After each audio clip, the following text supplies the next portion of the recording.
Dans cette séance, on va traiter un exercice sur la pollution atmosphérique qui a été le sujet de l'examen posé en 2008. Vous avez à droite de l'écran la totalité ou l'intégralité du sujet.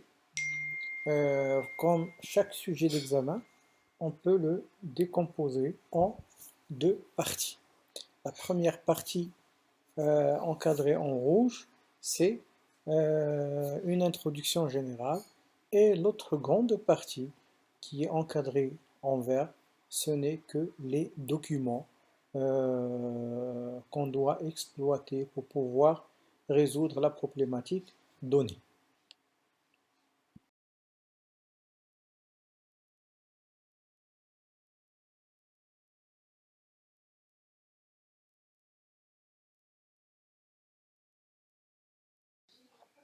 La première partie qui était encadrée en vert, on peut la subdiviser en deux sous-parties. La première, c'est une sous-partie concernant les informations générales qui nous posent généralement dans le contexte de la problématique à résoudre. Certaines zones du globe terrestre de faible altitude par rapport au niveau de mer, les îles de Maldives, de l'océan Pacifique à titre d'exemple, sont menacées d'être immergées d'eau. La deuxième sous-partie, c'est euh, grâce à elle qu'on peut définir notre objectif à atteindre pour mettre en évidence les causes de ce phénomène. Donc, elle détermine notre objectif final. La deuxième partie, qui était encadrée en vert et qui est représentée normalement par différents documents, chaque document qu'on doit exploiter constitue ce qu'on appelle une étape parmi les autres qui nous rapproche de plus en plus à notre objectif à atteindre. Prenons par exemple le document 1 qui représente la surface des calottes glaciaires au pôle Nord à moins 21 000 ans, figure 1 qui est située à gauche de votre écran et actuellement qui est située à droite de votre écran. À chaque document, on va avoir des questions. Et chaque question comprend des verbes d'action, par exemple, à partir de l'exploitation des données. Donc, c'est exploiter les données, le premier verbe d'action. Et deuxièmement, déterminer pourquoi certaines zones du globe sont-elles menacées d'être submergées.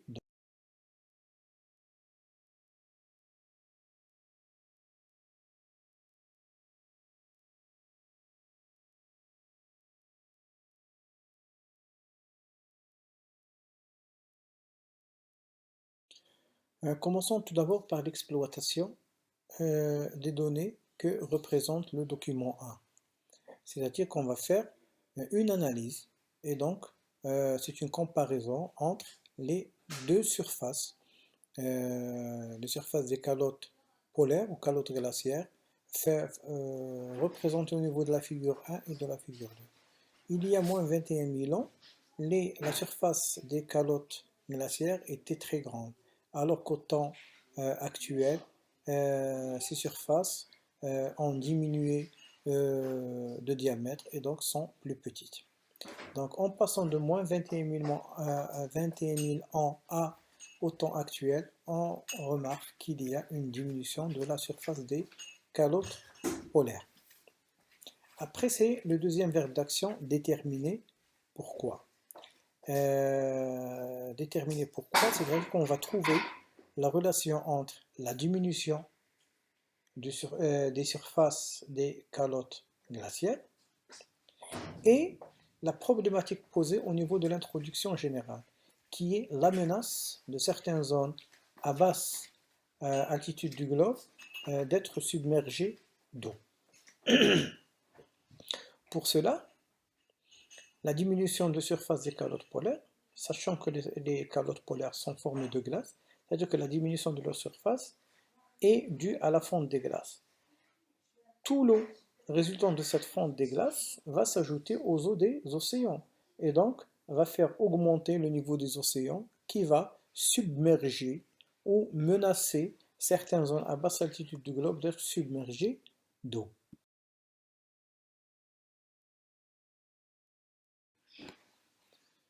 Passons maintenant au document 2.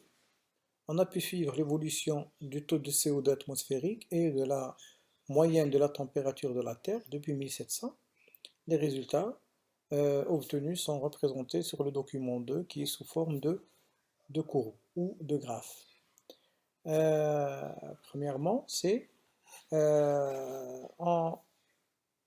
on nous demande de déduire.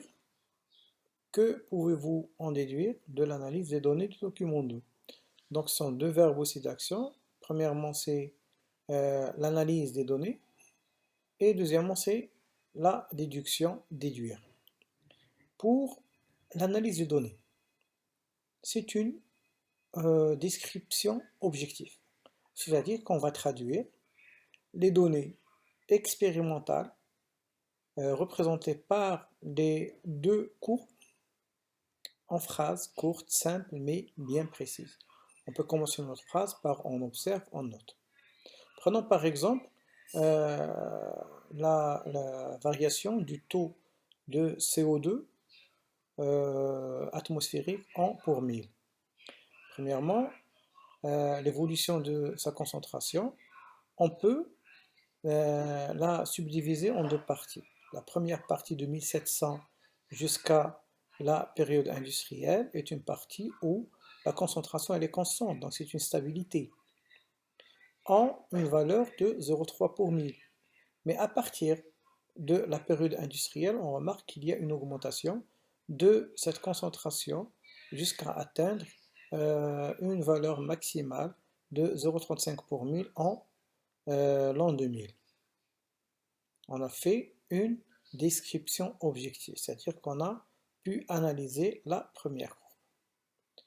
De la même façon, on va traiter la deuxième courbe, c'est-à-dire la variation de la moyenne de la température de la Terre en fonction des années.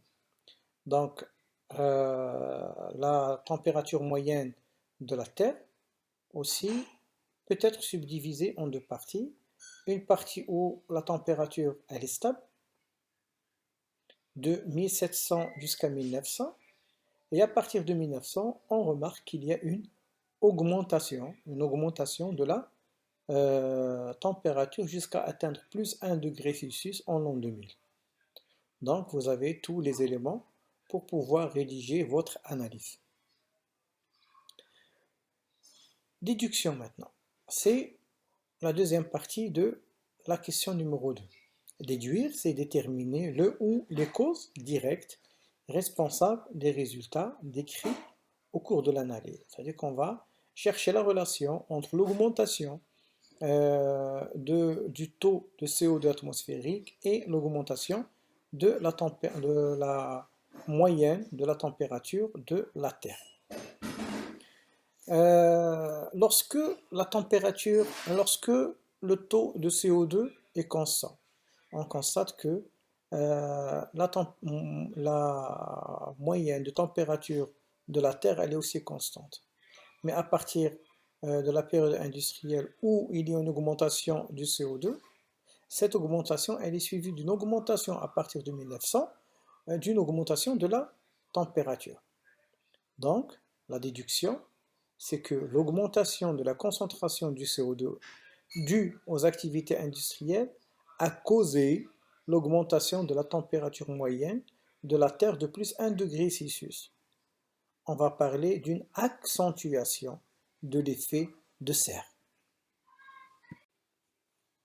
Passons maintenant à la troisième question. En vous basant sur les données précédentes et sur vos acquis, expliquez le phénomène responsable de la menace d'immersion de certaines zones du globe par l'eau.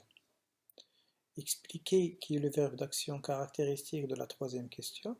C'est une opération consistant à établir les liens fonctionnels qui unissent les différentes parties d'un système.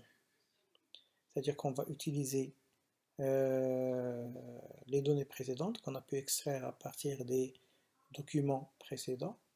Et on va utiliser aussi nos acquis et nos connaissances qu'on a appris lors du cours sur la pollution atmosphérique pour pouvoir comprendre comment ou quel est le mécanisme par lequel l'accentuation de l'effet de serre peut entraîner la menace d'immersion de certaines zones du globe par l'eau.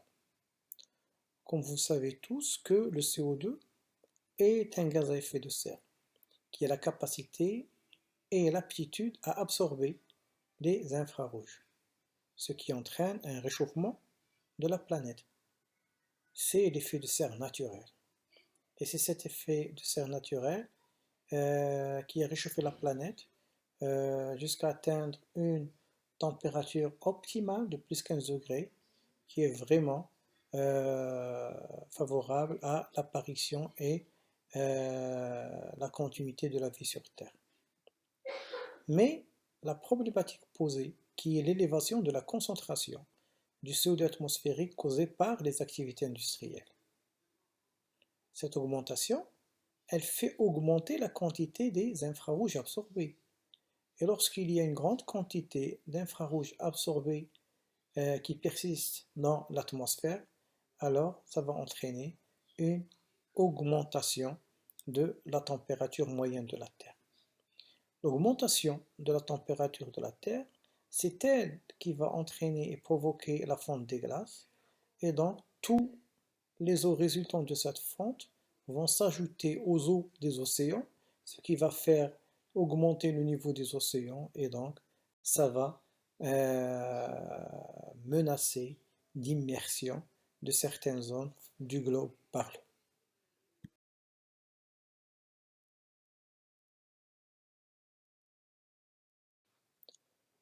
Le document 3, il est présenté à partir d'une introduction qui dit que l'utilisation des combustions par l'homme, comme le pétrole, la houille et les gaz naturels, libère 20 gigatonnes de CO2 par an dans l'atmosphère.